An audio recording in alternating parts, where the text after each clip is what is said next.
Bonjour à tous, j'espère que vous allez bien. Je m'appelle Inès Manaï et je vous souhaite la bienvenue à ce webinaire qui va être consacré à Solvabilité 2. Donc pour celles et ceux qui ne l'auraient pas en tête, le cycle Zoom est une initiative qu'on a lancée cette année avec l'Institut des actuaires et qui a pour objectif de présenter les fondamentaux sur des sujets assurantiels divers.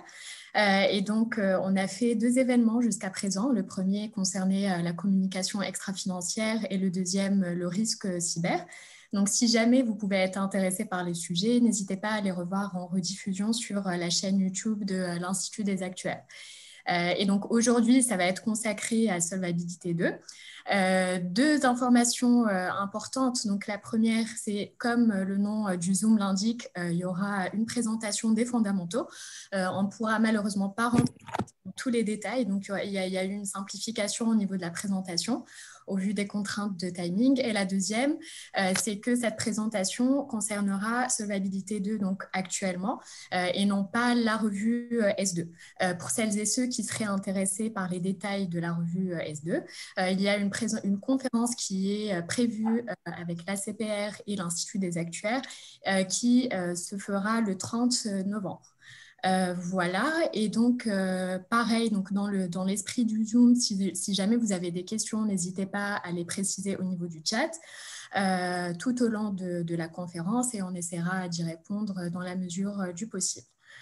Donc, sans plus attendre, je vais passer à la présentation de nos intervenants. Donc, aujourd'hui, on a le plaisir d'avoir parmi nous Julie Huttner-Leclerc et Romaric Chalandard. Donc, Julie est actuaire expert ERM et membre de la commission prudentielle. Elle a un parcours diversifié au sein de compagnies d'assurance, d'un groupe de protection sociale et de cabinets de conseil. Julie a accompagné de nombreux organismes sur l'ensemble de leurs travaux Solvabilité 2, que ce soit lors de la mise en place ou sur une base récurrente. Et Julie est actuellement actuaire conseil indépendant. Bienvenue Julie. Ensuite, on a le plaisir d'avoir Romaric. Donc, Romaric est diplômé en actuariat de l'ISFA, de l'IHEPS, et il est fondateur de la société Custom, spécialisée dans l'analyse de la solidité financière des assureurs. Auparavant, Romaric avait exercé des activités de conseil sur Solvabilité 2 et ses 3 piliers auprès de nombreux assureurs. Romaric est membre de la commission prudentielle de l'Institut des actuaires et actif au sein d'autres associations et il est également chargé d'enseignement à l'ISFA. Bienvenue Romaric. Donc, sans plus attendre, je laisse la parole à nos 2 intervenants et je vous souhaite un bon webinaire. Bonjour à tous, merci Inès pour cette présentation. Donc, en termes d'introduction, on voulait rapidement juste revenir sur pourquoi Solvabilité 2 et pourquoi les assureurs sont-ils réglementés par des dispositions spécifiques. On va dire, il y a plein de raisons, mais il y a 2 principales raisons. La première, c'est parce que le rôle de l'assureur, c'est de prendre les risques de ses assurés. Donc, il est nécessaire de s'assurer que l'assureur sera en toutes circonstances capable d'honorer ses engagements, d'où des fonds propres importants. Et puis après aussi, on a l'inversion du cycle de production caractéristique du monde de l'assurance qui dit que lorsque l'assureur reçoit les primes, il ne sait pas avec certitude le montant des prestations qu'il va devoir payer. D'où une réglementation prudentielle spécifique au milieu assurantiel. Autrefois, on était régi par la directive Solvabilité 1. Depuis le 1er janvier 2016, c'est Solvabilité 2. Et donc, on a eu quelques évolutions assez substantielles en matière de réglementation prudentielle. Pourquoi le passage de Solvabilité 1 à Solvabilité 2? D'une part, parce que Solvabilité 1 présentait des limites importantes, en particulier l'exigence de marge de solvabilité, l'exigence de fonds propres, était assez éloignée de la réalité des risques encourus par les assureurs. Mais en contrepartie, Solvabilité 1 présentait un avantage très important, à savoir sa grande simplicité. Depuis le début des années 2000, l'Union européenne a voulu modifier ce cadre réglementaire qui datait de quelques années. Il y a un suivi de plusieurs années d'études et de débats. Finalement, Solvabilité 2 est entré en vigueur en début 2016 avec une approche basée sur les risques concernant les exigences de capital. Le bilan des entreprises étant valorisé en vision valeur de marché. Par ailleurs, Solvabilité 2 a mis en place un système de supervision renforcé au niveau des groupes d'assurance elle consolide également la gouvernance, la gestion des risques et inclut désormais 4 fonctions clés, ainsi qu'une évaluation interne des risques et de la solvabilité. Pour ça. En quelques mots, Solvabilité 2 va se décomposer en 3 piliers. Ça va être les 3 grandes parties de notre présentation de ce jour. Le premier pilier vise à évaluer les exigences de capital et les fonds propres de l'entreprise d'assurance. Le second pilier étant davantage axé sur la gouvernance et la gestion des risques. Il y a aussi des éléments quantitatifs, mais pas que, dans ce second pilier. Et le troisième pilier relève davantage de la communication, à la fois auprès des contrôleurs, mais également auprès du public. Il faut savoir que ces 3 piliers ne sont pas isolés les uns des autres. Ils présentent de nombreuses interactions. Par exemple, le pilier 2 évalue la solvabilité suivant les critères de l'assureur lui-même, alors que le pilier 1, c'est suivant les critères de la réglementation. La fonction actuarielle qui fait partie du pilier 2 va avoir des responsabilités en matière de calcul des provisions techniques qui sont déterminées dans le pilier 1, mais également, par exemple, le pilier 3 aborde les résultats du pilier 1 et du pilier 2.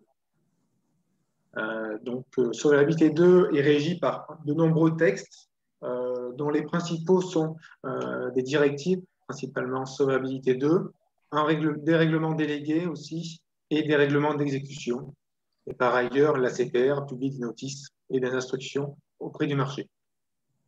Il faut savoir que Solvabilité 2 est un régime évolutif. Inès nous a parlé qu'on n'abordera pas en détail aujourd'hui les éventuelles évolutions à venir, même si on abordera ces sujets à travers la conclusion. Au fil du temps, Solvabilité 2 a évolué ou évolue. On a eu quelques ajustements de texte, notamment.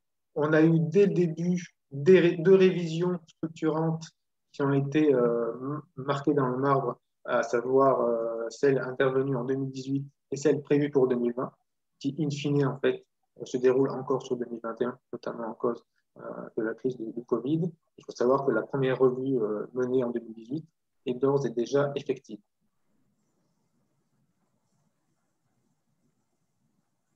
Alors, on va s'organiser par pilier, hein, comme Romaric les citait tout à l'heure.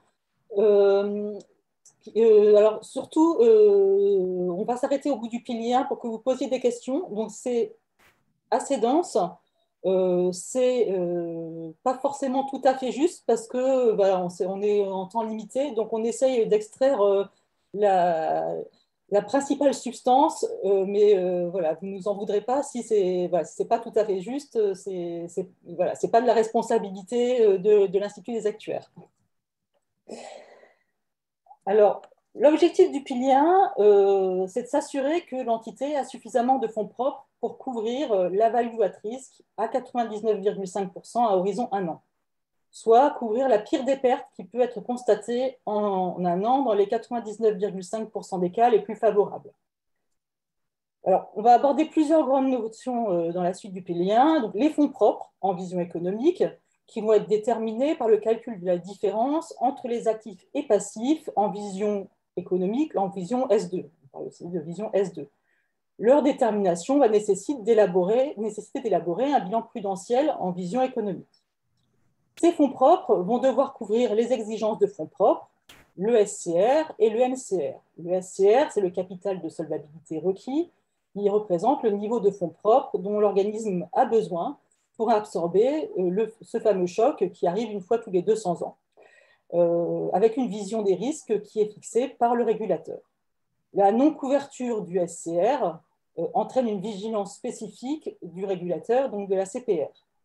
Le MCR, le minimum de capital requis, c'est une combinaison entre un montant minimal qui dépend de l'activité et un pourcentage du SCR. Il est supposé absorber un choc à 85%, c'est-à-dire un choc qui arrive à peu près une fois tous les 7 ans. La non-couverture du MCR entraîne un retrait immédiat d'agrément. Dans un premier temps, nous allons nous intéresser au bilan prudentiel. Donc, le bilan prudentiel, c'est un élément clé du dispositif, car il va permettre de déterminer la différence entre les actifs et les passifs. Donc là, vous voyez une vision de bilan très simplifiée. Donc, vous avez à gauche le bilan comptable avec les actifs qui sont évalués en valeur nette comptable, soit en coût historique amorti, et les provisions techniques classiques, provisions mathématiques, provisions pour sinistres à payer, provisions de participation aux excédents, etc., etc. Le bilan prudentiel, lui, va servir uniquement à déterminer les fonds propres prudentiels. Donc, il n'y a pas de remise en cause du bilan comptable, qui existe toujours. Et en vision prudentielle, donc on a une approche économique avec les actifs de placement qui sont évalués en valeur de marché et les provisions techniques évaluées à la valeur à laquelle elles pourraient être transférées. Donc, les provisions techniques se présentent comme la somme de la meilleure estimation, qu'on appelle le best estimate, et de la marge de risque. La meilleure estimation va correspondre à la moyenne pondérée par leur probabilité des flux de trésorerie futurs compte tenu de la valeur temporelle de l'argent. Donc, c'est la valeur actuelle attendue des flux de trésorerie estimés sur la base de la courbe des taux sans risque. Donc, escomptée sur la base de la courbe des taux sans risque. La marge de risque, elle, est calculée de manière à garantir que la valeur totale des provisions techniques prudentielles est équivalente au montant que les organismes demanderaient pour reprendre et honorer les engagements. L'excédent d'actifs sur passifs ou actif net est calculé comme la différence entre l'actif en valeur de marché et le passif vision best estimate plus marge de risque. Et c'est l'équivalent, le pendant des fonds propres comptables en vision S2, en solvabilité 2. Mais en plus de contenir les fonds propres, qu'on appelle les fonds propres durs et les résultats passés non distribués, comme dans un bilan comptable, il va contenir les profits et pertes latents, donc plus ou moins value latente, boni-malus sur provision technique. Donc, si on détaille un peu plus le best estimate, il va consister à prendre en compte tout le numérateur, du moins, prendre en compte tous les encaissements et décaissements futurs liés au stock de contrats en cours. Donc, ces encaissements et décaissements, ils vont refléter les caractéristiques des contrats, ils vont tenir compte de l'environnement économique, des évolutions à venir, que ce soit les évolutions économiques, environnementales, légales, médicales, technologiques, de l'existence d'options et garanties financières, notamment l'auto-garantie en épargne, l'effet cliquet, de la politique d'investissement de l'organisme et d'autres futures décisions de gestion et du comportement de l'assuré.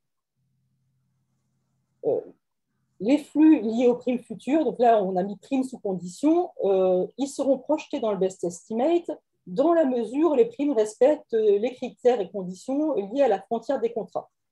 Soit par exemple, aujourd'hui, on peut avoir à tenir compte de primes futures pour des contrats d'épargne à versement libre qui auraient des garanties financières élevées. Donc, on a traité du numérateur, maintenant on traite du dénominateur, donc la courbe des taux. La courbe des taux à utiliser est communiquée mensuellement par les IOPA et elle est construite à partir d'informations de marché.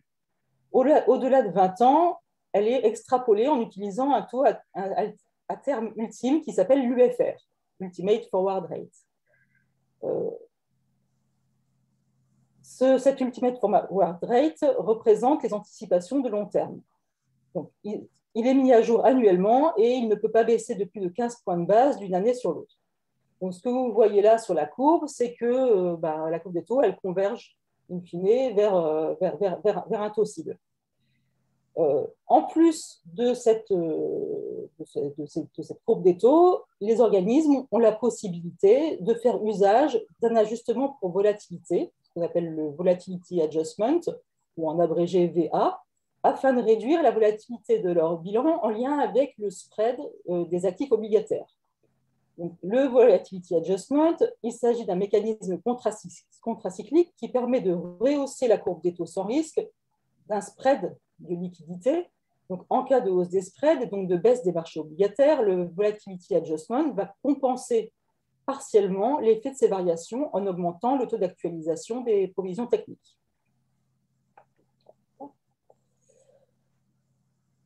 Alors, le passif doit être décomposé par ligne d'activité, ou LOB, Line of Business, et par groupe de contrats homogènes. Les LOB vont refléter la nature des risques et pas nécessairement la forme juridique. Au préalable, pour déterminer les LOB, on segmente les engagements entre vie hors santé, qui vont inclure les contrats d'épargne, les garanties de décès classiques, les rentes, la santé similaire à la vie. Donc ça, c'est tout ce qui est une modélisation qui est similaire à la vie, de type rente invalidité, contrat prime périodique emprunteur, par exemple, sur les garanties non-vie. On va aussi segmenter en santé similaire à la non-vie. Donc là, c'est les contrats maladie, l'incapacité, par exemple, et la non-vie classique non-vie. On précise que les LOB sont différentes des catégories comptables. Par exemple, en vie, on va avoir la LOB assurance avec participation bénéfice qui va englober les contrats prime unique, prime périodique, individuel, collectif, capitalisation, retraite, tous les contrats qui versent de la participation au bénéfice. Alors, le best estimate non-vie, il est segmenté entre le BE de prime et le BE de sinistre. Le BE de prime, il va intégrer tous les flux liés aux événements se réalisant après la date d'évaluation, c'est-à-dire tous les flux liés aux provisions pour primes non acquises et aux primes futures sur les contrats qui sont déjà engrangés. Le best estimate de prime, il peut être négatif. Donc, contrairement aux provisions en vision solvabilité 1, une provision solvabilité 2 peut être négative et donc elle ne doit pas être considérée comme nulle. Le BE de sinistre va intégrer tous les flux liés aux événements survenus avant ou à la date d'évaluation. Ensuite, la charge de sinistre pour évaluer ces best estimates, elle est évaluée suivant des méthodes classiques de type basées sur des triangles de liquidation, S sur P, dossier-dossier, fréquence. Le best estimate vie, il est segmenté, lui, différemment, pas entre BE de sinistre et BE de prime, mais entre best estimate garantie. Donc, ça sera tous les engagements garantis à la date de calcul, donc le stock de provision pour participation au bénéfice, le TMG et l'épargne acquise, et le fonds de PB discrétionnaire, ce qu'on appelle le FDB, Future Discretionary Benefits, qui contient en fait le complément, les PB futurs contractuels, réglementaires et autres provisions discrétionnaires complémentaires. Par la suite, on le verra dans le calcul du SCR, il va représenter le potentiel maximum d'atténuation de ces risques par les PB futurs versés aux assurés. Alors, le calcul du best estimate vie, il va tenir compte des PB futurs, donc il est nécessaire, lors du calcul de ce best estimate, de modéliser les éléments qui concourent à la constitution de cette participation au bénéfice, soit le résultat financier et le résultat technique. Aussi, il est nécessaire d'avoir un modèle actif-passif permettant de modéliser les dépendances entre l'actif et le passif afin de capter le lien entre les marchés financiers, les revalorisations servies et les comportements et de modéliser toutes les variations de provision en comptes sociaux. Plus, il est préférable d'utiliser des méthodes stochastiques et des gestionnaires de scénarios économiques pour modéliser correctement la valeur des options et garanties détenues par les assurés. Donc, la marge de risque, on en a déjà parlé tout à l'heure, elle correspond au coût d'immobilisation du capital nécessaire pour assumer les engagements d'assurance tout au long de la durée restante du passif. Soit un capital qui correspond à des engagements d'assurance, donc au risque de souscription, au risque de défaut de contrepartie, mais lié à l'activité d'assurance, donc plutôt les risques de défaut des contreparties réassureurs, au risque opérationnel. Le taux du coût du capital, il est fixé par le règlement délégué à 6%. Donc, vous le voyez dans la formule qui s'affiche sur l'écran. Donc, la méthode de calcul, c'est une méthode de type coût d'immobilisation. Alors, la principale difficulté dans le calcul de la marge de risque, c'est la projection des SCR futurs, puisqu'en fait, c'est déjà assez compliqué de projeter de calculer le SCR à l'origine. Donc pour les projeter, c'est encore plus compliqué. Donc, en application du principe de proportionnalité, il est possible d'avoir recours à des méthodes simplifiées pour estimer ces SCR futurs ou pour estimer la marge de risque directement. Enfin, last but not least, on n'en a pas parlé tout à l'heure, mais ça s'affichait bien sur le bilan. On a vu qu'on intégrait des profits et pertes futures latents dans les calculs. Et cela nécessite bien de calculer des impôts sur ces profits et pertes latents, impôts qui seront payés au fur et à mesure de la réalisation des profits et pertes et compensés le cas échéant par des crédits d'impôt et reports en avant de pertes fiscales qui ont déjà été constatés. Ça conduit donc à calculer des impôts différés actifs ou passifs générés par les écarts entre le bilan fiscal, qui est souvent proche du bilan social, et le bilan solvabilité 2.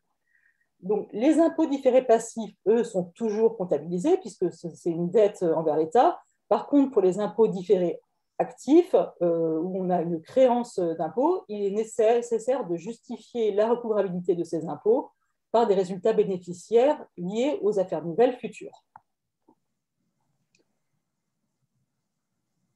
Alors, maintenant, on aborde les besoins en fonds propres, donc le SCR et le MCR. Donc, le SCR, on l'a vu tout à l'heure, il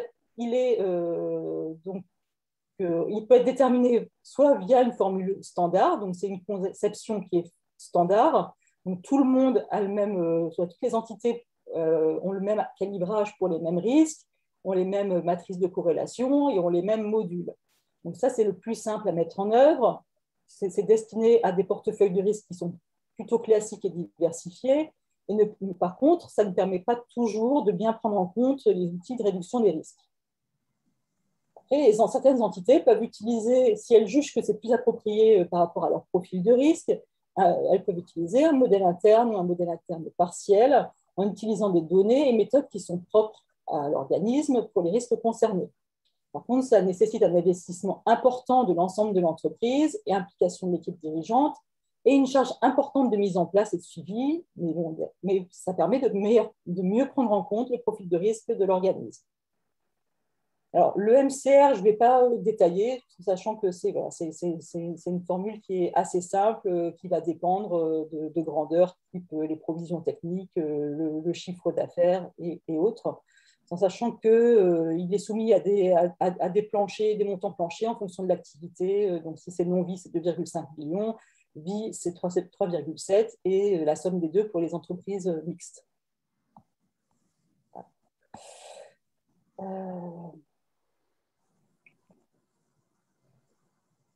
Alors, le SCR, donc, ça, c'est ce qu'on appelle de manière générale la pieuvre du SCR. Donc, ça contient tous les risques qu'il faut potentiellement prendre en compte pour calculer le SCR. Donc, déjà, une entité, quand elle va calculer son SCR, elle va déjà identifier tous ces risques élémentaires. Donc, ça sera les petites boîtes de risques qui sont en bas. Elle va calculer l'exigence de capital au titre de chacun de ces différents risques élémentaires. Puis, elle va agréger tous ces capitaux élémentaires via des matrices de corrélation pour obtenir les SCR relatifs aux différents modules de risque. Ensuite, elle va agréger ces SCR liés aux modules de risque encore via une matrice de corrélation pour obtenir le Basic SCR, le BSCR. Ensuite, on va rajouter le risque opérationnel et des ajustements. Alors, les effets de diversification entre les différents risques sont intégrés via des matrices de corrélation, puisque les corrélations sont... alors, ça dépend des risques, mais ça peut être 0, 0,25, 0,50, 0,75, 1, moins 0,25. Voilà. Et donc, les ajustements dont on parle, ça correspond à l'atténuation des pertes par la PB. Donc, on va aller ajuster le SCR, le BSCR de l'atténuation des pertes par la participation au bénéfice. Donc, c'est le montant que l'assureur peut répercuter sur les passifs en cas de choc, limité au montant qu'on a vu auparavant du futur discretionary benefit. Donc ça, cette partie atténuation des pertes par la PB, ça peut représenter une diminution importante du SCR pour les entités vie. Et ensuite, on a un autre ajustement qui est l'atténuation par l'impôt. Ça correspond au crédit d'impôt qui serait engendré par une perte correspondant au choc d'un montant du SCR avant ajustement par impôt. Donc là aussi, il y a aussi des contraintes de recouvrabilité, notamment si le montant d'ajustement conduit à constater des impôts différés actifs.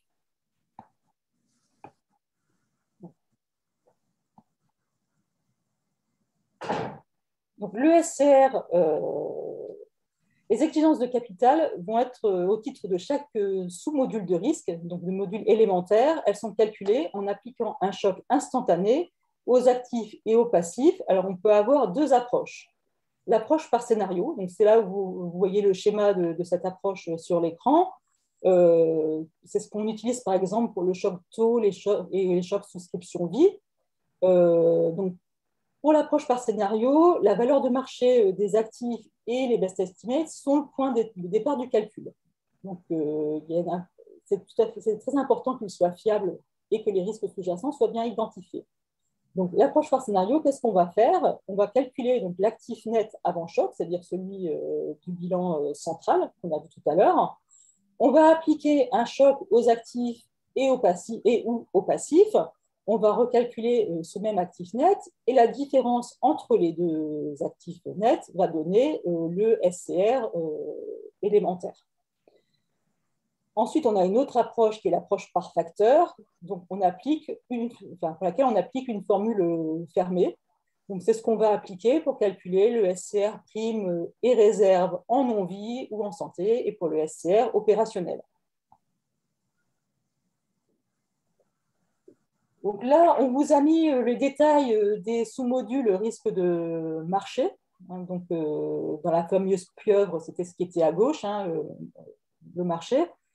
Il va être ce risque de marché, il va être mesuré par l'impact des variations de variables financières, telles que le cours des actions, les taux, les prix de l'immobilier, les taux de change, etc.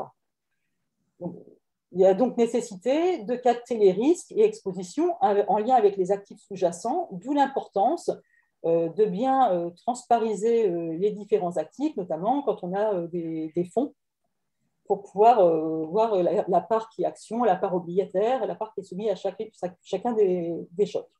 Alors, pour le risque de taux, on verra ça sur le slide suivant. Ce qu'il faut savoir, c'est qu'il y a deux chocs taux. Il y a un choc taux à la hausse et un choc taux à la baisse, et qu'on retient le plus élevé des deux chocs.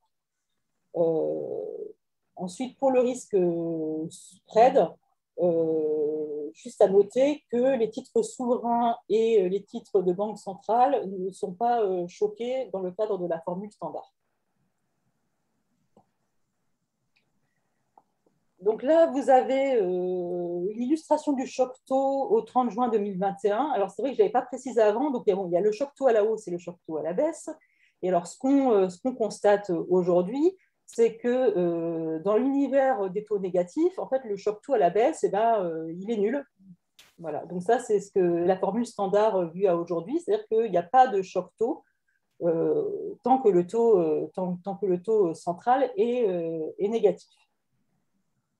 Voilà. Pour le choc action, donc on vous a fait un petit résumé des différents chocs actions. Donc l'amplitude du choc action est fonction du type, de la nature stratégique du titre, et elle est spécifique pour les investissements en actions à long terme ou LTE-IP. Donc le choc action, vision simplifiée. Alors, pour les actions cotées européennes ou OCDE, il est de 39%. Pour les actions non cotées ou cotées hors Europe, il est de 49%. Et pour tout ce qui est participation stratégique et action long terme, il est à 22%, soit en gros à peu près la moitié du choc action standard. Alors, les investissements en actions à long terme, c'est quoi?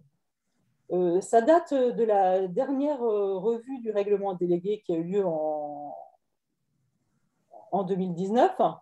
L'objectif, c'était d'encourager les investissements en actions à long terme des assureurs pour financer l'économie réelle. Alors, comment on encourage les investissements en actions à long terme des assureurs en diminuant la charge en capital. Donc, on a aligné le traitement des investissements en actions long terme sur celui des investissements en actions de nature stratégique. Donc, on a appliqué un choc à 22 pour ce type de titre.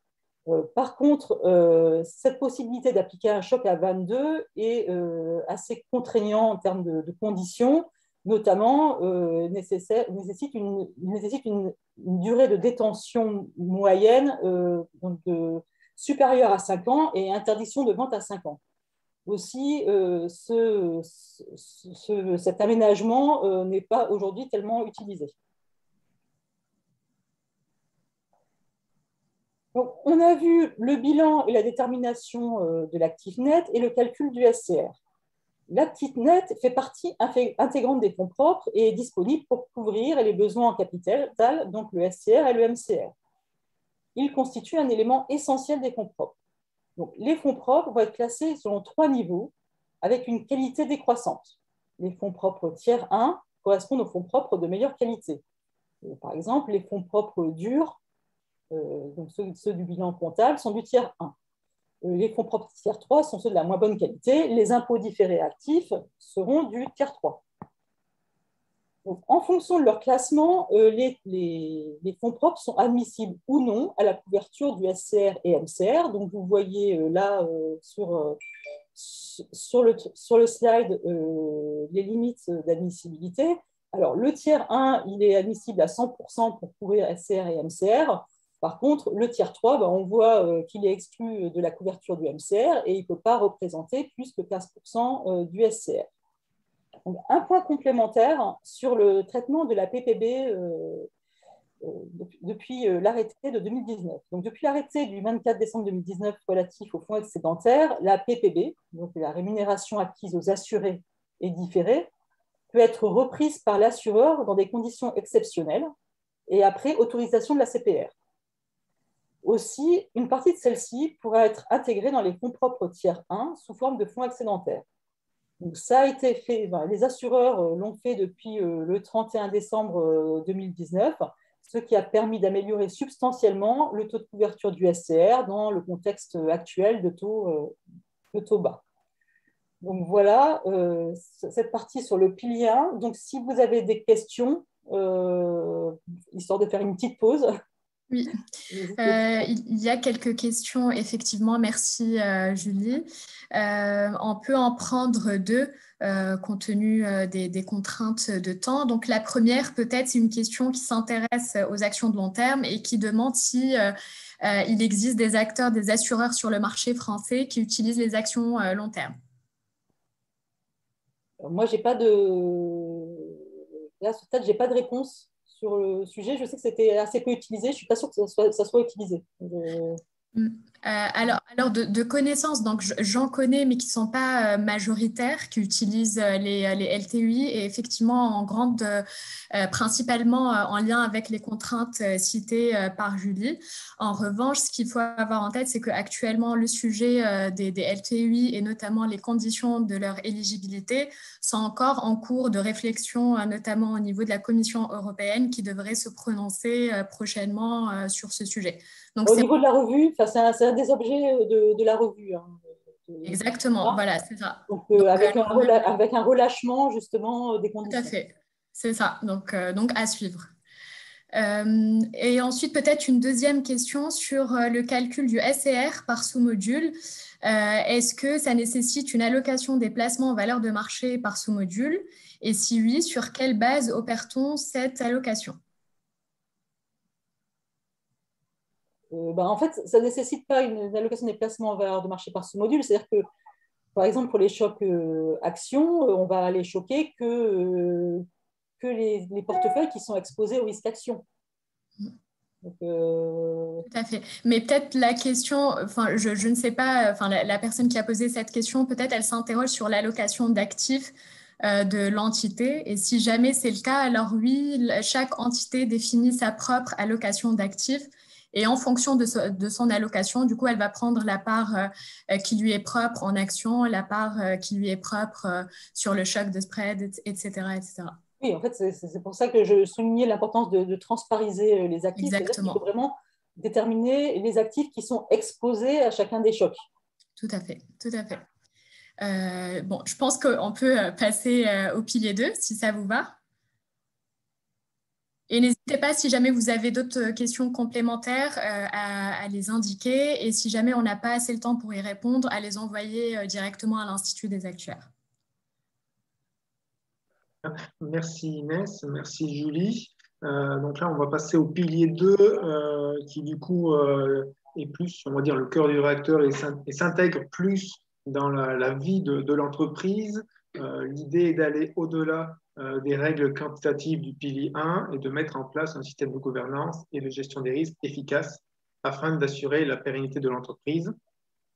Donc, pour faire à peu près schématique, là aussi, comme pour le pilier 1, ce sera aussi le cas pour le pilier 3 et pour la conclusion, on présente les grands principes. L'idée, c'est d'être sur une initiation à la solvabilité 2. On ne rentre pas dans les détails, sachant que l'Institut des actuaires a publié auprès de ses membres dans le passé, depuis que SOLVA 2 est en cours de mise en œuvre et est actif. L'Institut des actuaires a publié des orientations complémentaires, notamment sur la fonction actuarielle, notamment sur le best estimé de vie, etc. Donc là, il y a la documentation plus riche qui va beaucoup plus dans le détail. Donc pour revenir sur le pilier 2, on va avoir au centre, le centre de décision, on va dire, l'OAGC, donc qui va rassembler de manière assez souvent le conseil d'administration de l'entreprise ainsi que la direction générale, donc c'est le centre de décision.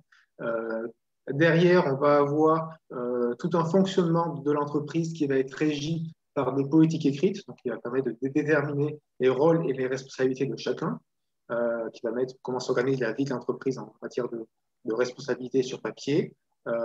On a aussi les fonctions clés qui sont au nombre de 4 qui ont été intégrées via Solvabilité 2, qui vont permettre du coup d'être experts sur des thématiques bien précises et être identifiés comme experts au sein de l'OAGC et faire remonter des informations. Et puis, on va avoir toutes les personnes physiques qui disposent de responsabilités importantes, que ce soit auprès de l'OAGC ou des fonctions clés. On va avoir des exigences en matière de compétences et d'honorabilité. Et la stratégie de l'entreprise, donc, qui va être prise notamment par l'OAGC, elle est en lien avec l'ORSA, qui va viser à se projeter dans le futur pour tester la stratégie, si jamais elle est pertinente ou pas, eu égard notamment aux objectifs de rentabilité en matière d'entreprise, mais également de solvabilité. Et puis, Solvabilité 2 a aussi ajouté des contraintes en matière de transparence, en matière de suivi de sous-traitance, et puis des éléments en matière de contrôle interne. D'autres sujets, mais on n'a pas forcément le temps d'y passer tant dessus. Concernant l'OAGC, c'est l'organe d'administration, de gestion ou de contrôle. Ça n'a pas forcément une existence officielle au sein des entreprises. C'est un rassemblement de plusieurs structures qui existent déjà. L'idée, c'est de prendre les décisions de manière collégiale, les décisions stratégiques de manière collégiale, et l'OAGC va regrouper le conseil d'administration ou le conseil de surveillance et les dirigeants effectifs.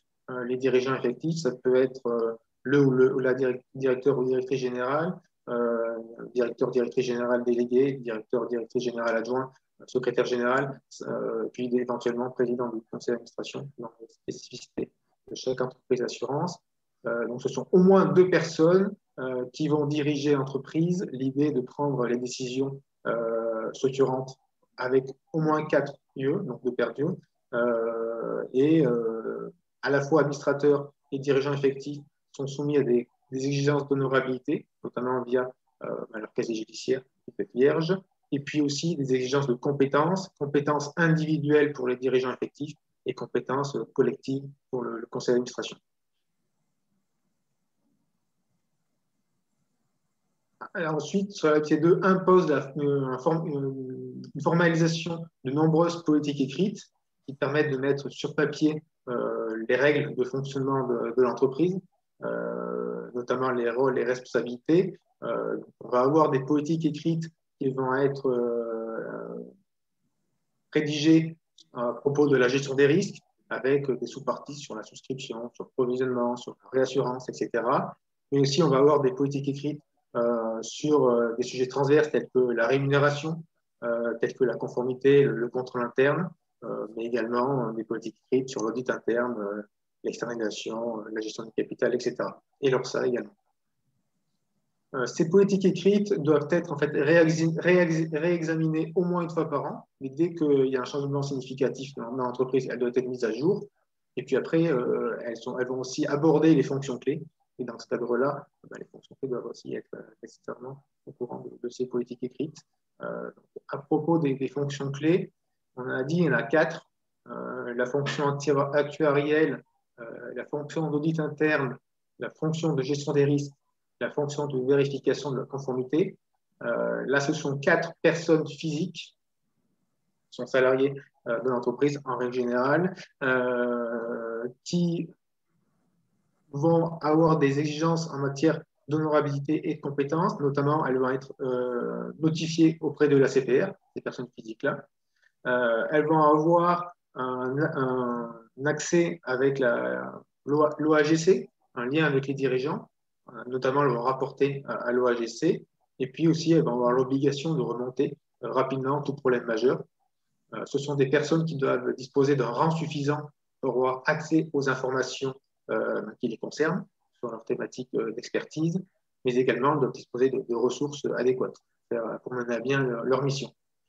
Et puis, sur le plan de l'indépendance, seul l'audit interne est complètement indépendant, les autres sont libres d'influence, de telle sorte à ce qu'elles puissent mener à bien leur mission.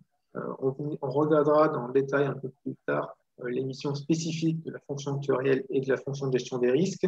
Là, l'idée, c'est qu'on fera un focus sur ces deux fonctions clés parce que parfois, c'est souvent des actuaires qui peuvent être titulaires de ces fonctions clés. On va passer un peu plus rapidement sur la fonction d'audit interne qui va établir un plan d'audit, qui va émettre des recommandations dans le cadre de son rapport d'audit annuel. Et puis après aussi, on a la fonction de vérification de la conformité. Donc, sur la partie fonction de gestion des risques, cette personne va avoir pour principale mission réglementaire, d'une manière générale, elle va aider l'OHDC à mettre en œuvre efficacement le système de gestion des risques. Elle va assurer le suivi du système de gestion des risques. Elle va aussi assurer le suivi du profil de risque. En gros, c'est la personne à contacter lorsqu'on a des questions sur les principaux risques auxquels sont soumises les entreprises d'assurance. Et puis, elle va rendre compte de toutes les expositions en matière de risques de l'entreprise d'assurance, mais également, elle va avoir un rôle de conseil auprès de l'EAGC sur des questions stratégiques, notamment sur les opérations de fusion-acquisition, sur les investissements de grande ampleur ou les projets structurants. Elle va aussi être en charge d'identifier et d'évaluer les risques émergents.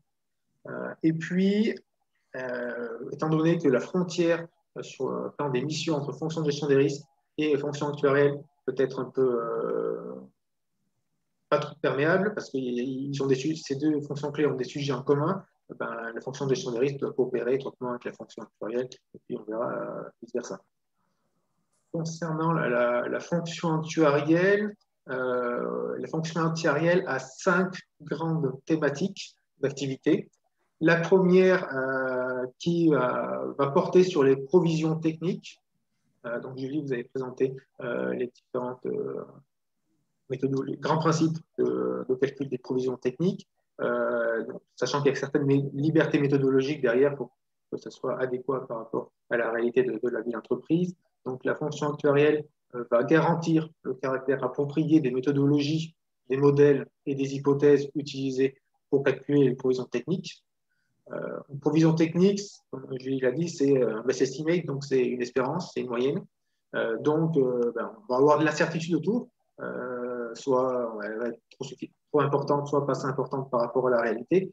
Donc l'idée, c'est que aussi la fonction actuarielle puisse évaluer l'incertitude qui règne autour des estimations, du best estimate, de l'espérance. Elle va aussi juger de la suffisance des provisions techniques. Elle va aussi effectuer des calculs de backtesting, c'est-à-dire qu'elle va vérifier si, par rapport à ce qui avait été prévu les années passées, si la réalité a été conforme aux prévisions ou non, et essayer d'en tirer des enseignements, notamment si jamais la réalité n'est pas conforme aux prévisions, il faut essayer de chercher à savoir pourquoi, essayer des fois de corriger le modèle, ça peut aussi être lié au hasard, mais en tout cas, ça nécessite d'investiguer. Et puis aussi, les provisions techniques vont dépendre de plein de facteurs. Donc l'idée, c'est aussi de mener des études de sensibilité pour savoir comment réagissent nos provisions techniques à la hausse ou à la baisse des taux d'intérêt, à l'inflation, etc. La fonction actuarielle aura aussi des grandes missions en matière de qualité des données, où elle doit apprécier la suffisance et la qualité des données utilisées dans le cadre des provisions techniques, bien sûr.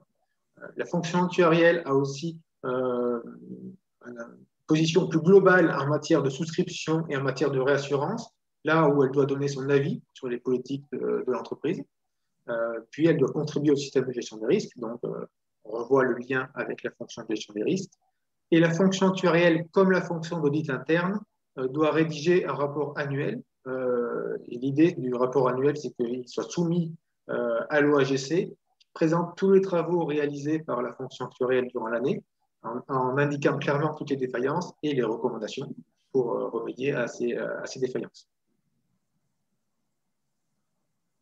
Donc, voilà, sur les fonctions clés, on a abordé assez rapidement le sujet, mais voilà, l'idée, c'est qu'on ait des personnes bien identifiées et expertes sur leur sujet d'expertise. Autre gros sujet sur le pilier 2 de solvabilité 2, c'est l'évaluation interne des risques et de la solvabilité, donc, qu'on appelle ORSA en anglais ou EIRS en français. L'ORSA est un outil au service de la stratégie et du pilotage opérationnel de l'entreprise.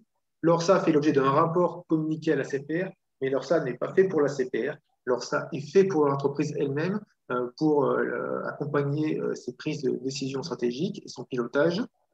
C'est pourquoi on va avoir une certaine liberté dans son exécution.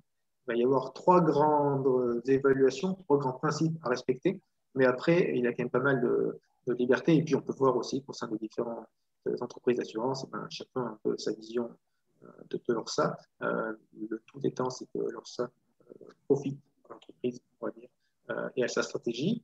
On peut juste revenir sur la slide précédente. Ouais, merci. Et après, il y a un point assez important, c'est que l'ORSA va être menée en cohérence avec l'appétence au risque de l'entreprise. L'appétence au risque, telle que définie par l'Institut des actuaires, en gros, c'est le niveau de risque qu'une entreprise accepte de prendre pour atteindre ses objectifs et pour exercer son activité. Donc là, on a toujours la vision, entre guillemets, un rendement à risque, en disant on accepte de prendre des risques, notre métier, mais on a quand même une borne inférieure, ou un objectif. Donc, l'ORSA a 3 évaluations. La première consiste à évaluer le besoin global de solvabilité, qu'on appelle aussi BGS de manière abrégée. L'idée est de quantifier les besoins en capitaux de l'entreprise d'assurance et de décrire les autres moyens nécessaires pour faire face à ces risques. L'idée, c'est qu'on s'intéresse à la fois aux risques quantifiables, mais également à ceux qui ne sont pas quantifiables. C'est une évaluation prospective qui va porter sur l'ensemble des risques auxquels l'entreprise est exposée, mais également pourrait être exposée. Donc, ça nécessite de voir un peu plus loin dans le futur. Et l'idée, c'est d'être aussi en lien avec les éventuelles modifications que pourrait connaître l'entreprise suite à sa stratégie d'entreprise ou à l'environnement économique et financier à venir. Donc, on va intégrer dans le BGS des éléments qui sont pris en compte dans la formule standard, des risques qui sont pris en compte dans la formule standard, comme je les avais présentés précédemment dans la PUF, mais également plein d'autres risques qui ne sont pas intégrés dans la formule standard. La formule standard n'est pas une vision exhaustive de tous les risques auxquels sont soumis les assureurs. Donc là, on a repris une diapositive de la CPR, le point de départ étant le plan stratégique et les objectifs de l'entreprise, mais également, on va avoir la cartographie des risques qui va être importante dans l'évaluation du besoin global de solvabilité, la cartographie des risques qui va faire l'inventaire des risques de l'entreprise en vision brute, mais également en vision nette, c'est-à-dire une fois que l'entreprise a pris des mesures de limitation des risques ou de correction de ces risques. De là, va en sortir les risques les plus matériels, les plus importants, en vision nette. On va avoir 2 situations. Soit les risques matériels ne peuvent pas être couverts par du capital, du qualitatif, on va dire, auquel cas on va devoir décrire les moyens pour couvrir ces risques, mais également si les risques sont quantifiables et peuvent être couverts par du capital, on va également décrire les moyens qu'on peut mettre en place pour limiter ces risques, mais on va parallèlement aussi calculer un besoin en capital en face à travers notamment des scénarios de stress test et des méthodes d'évaluation. Voilà les principales choses à retenir sur l'évaluation du besoin global de solvabilité. Là aussi, on a été assez synthétique. Sur la partie deuxième évaluation 2 sur 3 de l'ORSA, on va regarder si jamais on respecte de manière permanente les exigences réglementaires en capital, à la fois SCR et MCR, et de provision technique. En gros, il va s'agir pour l'entreprise de s'assurer de sa conformité avec les exigences de capital à tout instant. Donc, à tout instant, de manière infra-annuelle, c'est-à-dire on va rendre des rapports de manière annuelle sur le calcul du ratio de solvabilité, mais également de manière trimestrielle parfois pour les plus grandes entreprises. Mais l'entreprise doit aussi s'assurer tout au long de l'année qu'elle soit solvable, on va dire qu'elle respecte ses obligations en matière de prudentielle. Et puis, l'objectif, c'est de voir plus loin, de regarder de façon prospective à horizon 3-5 ans, et en se fondant sur le plan stratégique, comment vont évoluer nos indicateurs de solvabilité, nos indicateurs également de résultats ou de fonds propres, avec deux visions, une vision scénario central, c'est-à-dire une vision qui a le plus de chances de survenir, qui n'est ni pessimiste ni optimiste. Et puis après, comme là aussi il y a de l'incertitude, l'idée c'est aussi d'illustrer les éventuels scénarios adverses, on va dire, via des stress tests. Donc le business plan va être modélisé par l'entreprise elle-même. On va avoir typiquement modélisation des indicateurs comptables du compte de résultats classique sur les 3 à 5 prochaines années à travers des éléments en matière de chiffre d'affaires, de résultats comptables. Et puis là-dessus, on va greffer les indicateurs de solvabilité, notamment les fonds propres solvabilité, le SCR, le MCR, afin de tester, on va dire, la pertinence du plan de développement de l'entreprise. Typiquement, si on arrive sur un plan de développement de l'entreprise qui, au bout de 4 ans, 5 ans, aboutit à un ratio de solvabilité inférieur à 100%, l'idée, c'est quand même qu'on fasse marche arrière et qu'on modifie le plan de développement de telle sorte à ce qu'on reste cohérent avec les exigences réglementaires. Donc là, c'est pareil, on est sur une vision centrale, donc on va avoir, peut être mieux que la vision centrale, mais également moins bien.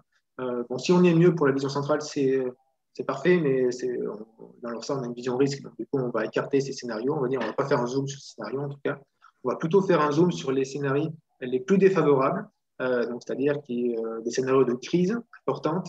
Par exemple, là, on a illustré l'impact sur le résultat de 3 crises importantes. Une crise financière, le stress test 1, donc qui est en gris. Le stress test 2, qui est en vert, c'est une crise de catastrophe naturelle extraordinaire. Et le troisième stress test, qui est plutôt en marron rouge, va porter sur la concurrence. Donc voilà, on peut avoir des stress tests sur plein de thématiques.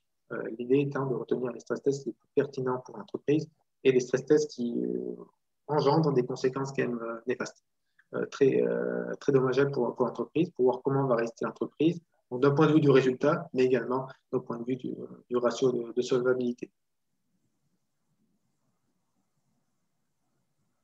Enfin, la troisième évaluation de l'ORSA est celle relative à l'évaluation de l'adéquation du profil de risque aux hypothèses qui sous-tendent la formule standard du calcul du SCR. Grosso modo, l'entreprise d'assurance va analyser, va évaluer si les exigences de capital du pilier 1 sont bien adaptées à sa personne. Solvabilité 2, lorsqu'on a un formule standard, on dépend des normes qui ont été définies au niveau européen, qui vont résulter d'analyses pan-européennes, et donc ce n'est pas forcément approprié à 100% à une entreprise spécifique qui est en France, par exemple, ou qui est dans notre pays. Et l'idée, c'est de se fonder sur les données propres de l'entreprise, c'est la réelle activité de l'entreprise passée, et on va, par exemple, être en mesure de modéliser les risques, entre guillemets, réels du portefeuille action ou obligataire de l'entreprise, des risques de catastrophe ou de souscription, compte tenu de la réalité des risques pris. On a pris un exemple sur la partie souscription, en particulier sur la partie souscription non-vie santé. Il faut savoir que, étant donné qu'il y a un risque sur la tarification des contrats d'assurance, en face, on a des exigences de capital sur l'activité d'assurance. Et là, on a un risque de prime sur la partie santé qui retient un écart type de 5%. Ça, c'est la formule standard, c'est le pilier 1, c'est la réglementation. Ça dit qu'il faut retenir 5% fois un certain volume pour atterrir au SCR souscription santé. L'objectif étant de voir si ce 5% est bien adapté ou non à l'entreprise d'assurance. Pour cela, on va repartir des données propres de l'entreprise, donc sur son historique de prime acquise, sur son historique de règlement et de best estimate, Là, on a utilisé une méthodologie qui est dans le règlement délégué pour le calcul des USP pour notre sujet, sur la partie pilier 1. Et donc, on a fait tourner le modèle, on a trouvé un écart type de 2,7%. Donc, ça signifierait pour cette entreprise qu'elle est quasiment 2 fois moins risquée, on va dire, que le marché. Ça ne fait pas office de valeur dans le pilier 1, parce que sinon, il faut aller dans des calculs beaucoup plus précis et se faire agréer par la CPR. Mais par contre, dans le pilier 2, ça donne une idée de la réelle exposition au risque. Tantôt, on est inférieur aux exigences réglementaires, tantôt, on est supérieur. Ce n'est pas toujours dans le même sens, mais l'idée, c'est d'arriver à s'interroger sur la pertinence de la réglementation auprès de l'entreprise considérée. Enfin, je ne sais pas si on passe aux questions, on fait le pilier 3 avec. On peut peut-être, parce que là, je vois qu'il est presque 19h, on peut peut-être faire le pilier 3 et ensuite choisir une question à la fin si ça te va.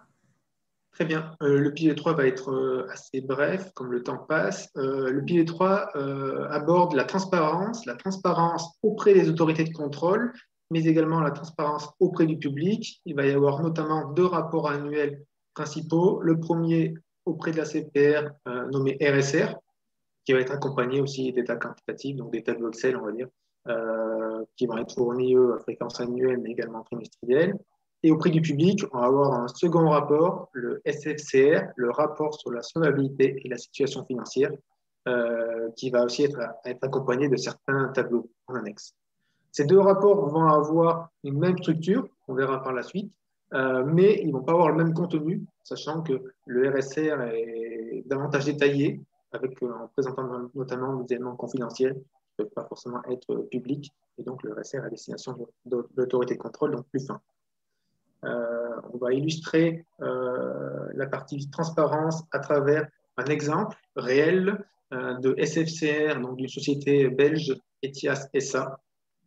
Vous pouvez le retrouver sur le lien en bas de la diapositive. Hein. Les entreprises d'assurance doivent publier sur leur site internet leur SFCR chaque fin d'année.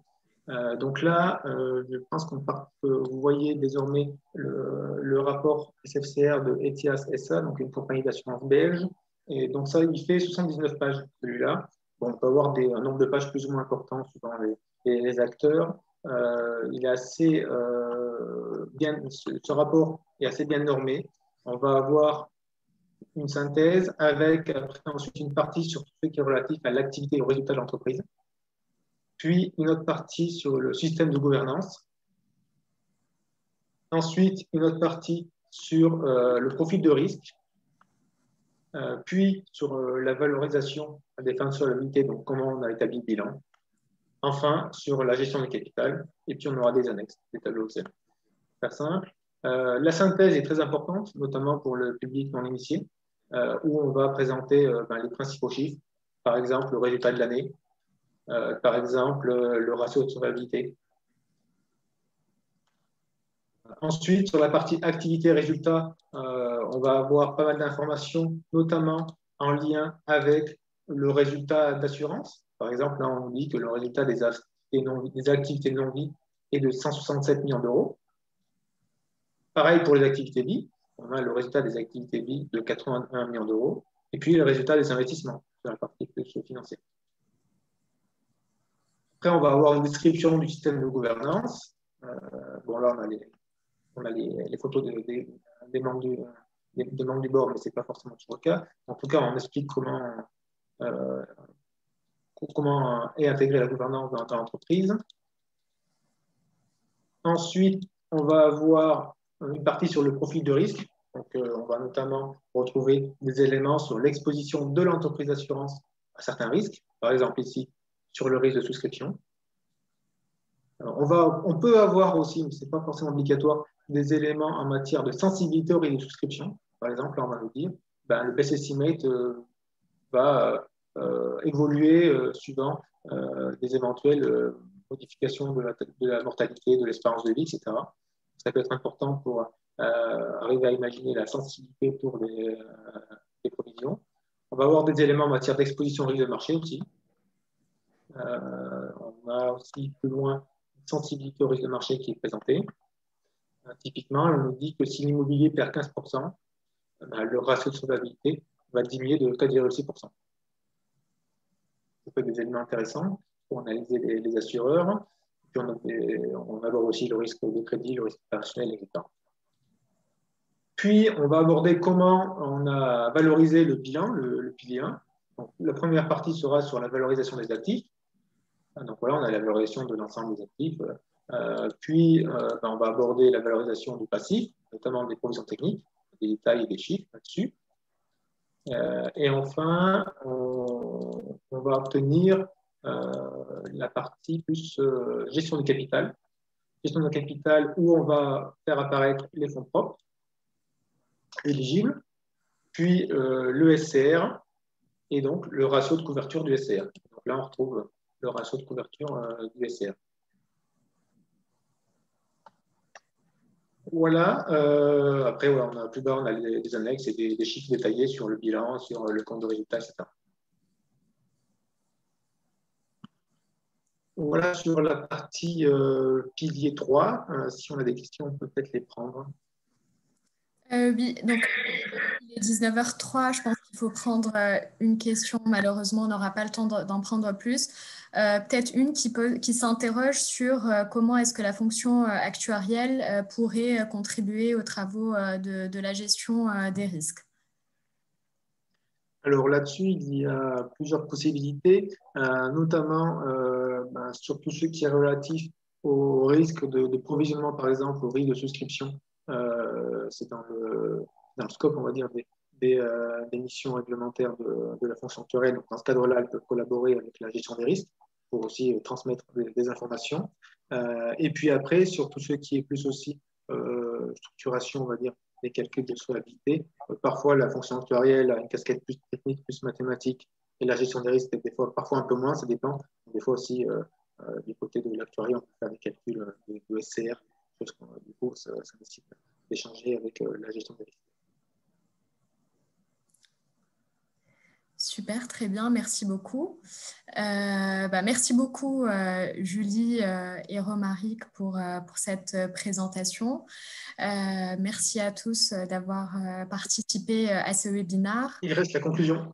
Bien sûr, juste peut-être petite précision parce que là je vois qu'il est 19h05, juste je me permets de rappeler la date de la conférence ACPR et Institut des actuaires qui va avoir lieu le 30 novembre et là qui va vraiment détailler les points sur la revue S2 et donc là je vous laisse la main pour en parler de manière synthétique, mais tous les détails seront présentés lors de cette prochaine conférence.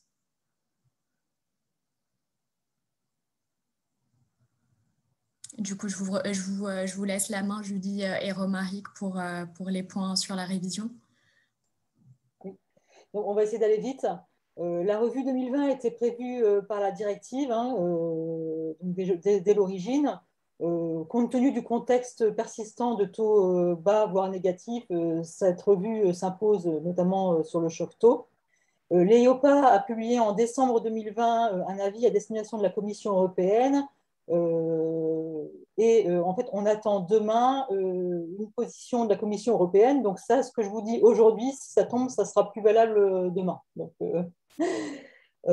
on voulait vous présenter les points suivants. Donc ça, c'est pas la totalité de la revue, hein, c'est un résumé. Donc, alors déjà, la revue, elle va porter sur la courbe des taux.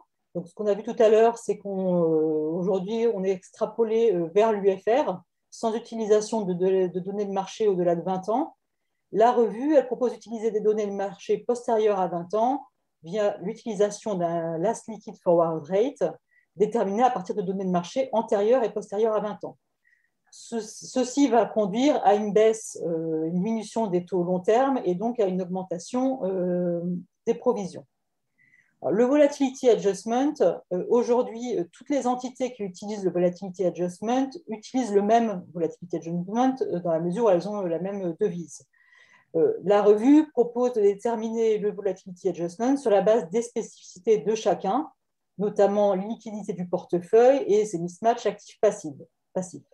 Donc, la conséquence de ça et l'impact, c'est une plus grande complexité pour les organismes, puisque avant tout le monde avait la même courbe des taux avec volatility adjustment. Là, il va falloir que dans un premier temps, les organismes calculent leur volatility adjustment, mais derrière, l'impact, ça va être une baisse des provisions, puisqu'il a été évalué par l'EIOPA que les provisions allaient baisser du fait d'un VA propre.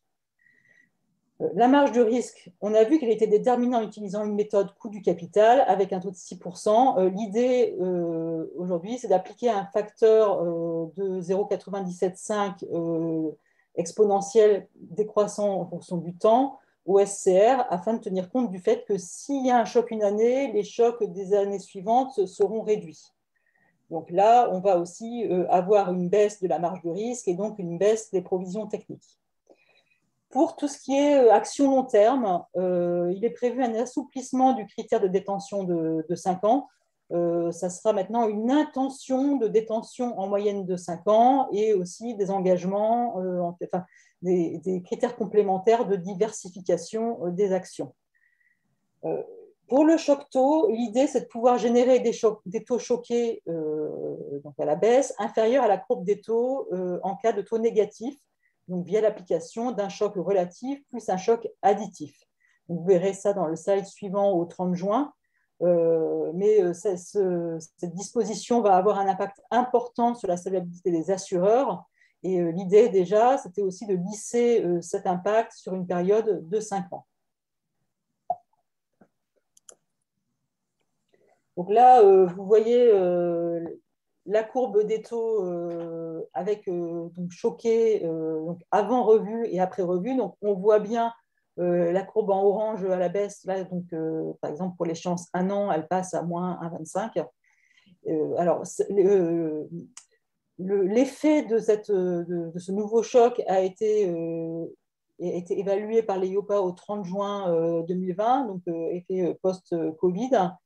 Donc, le taux de couverture pour les organismes français, tous organismes, est de 218%, le taux de couverture du SCR.